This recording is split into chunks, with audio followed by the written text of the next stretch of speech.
Sunod nga natin gagawin mga boss ay i-prepare na natin yung mga gamit na kakailangan natin at pagganahin na natin. So ayan nga yung 12 volts 5 ampere power supply natin.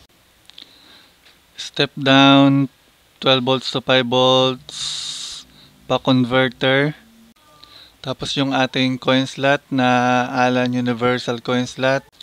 Yung LED frame natin na naninilaw na sa sobrang luma.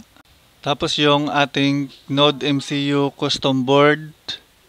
Siyempre ang ating Node MCU ASP8266. At ang ating bida, siyempre ang Microtech Hoplite router natin. At ang kanyang power cable.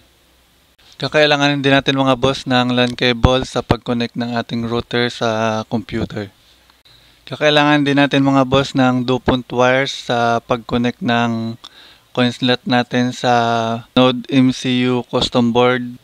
Mini screw sa pag-tighten ng ating mga wire sa ating buck converter. Cutter or diffuser, iwan ko kung anong tawag dito. At optional lang to mga boss, soldering wire para siguradong nakadikit yung wire natin.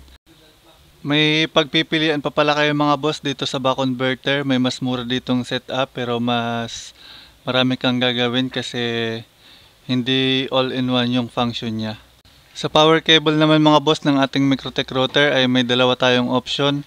Yung kasabay niya at yung gamit natin ngayon. Mas pinili ko yung maliit na may USB type kasi mas makakatipid tayo sa outlet. Gagamit din pala tayo mga boss ng heat shrink tube para makaiwas tayo sa ground ng mga wires. At lighter syempre, pang tighten ng tube natin. Electrical tape pwede rin kung wala kayo nito.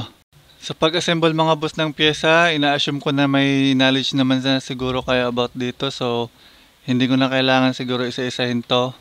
Sundan nyo na lang bossing yung video.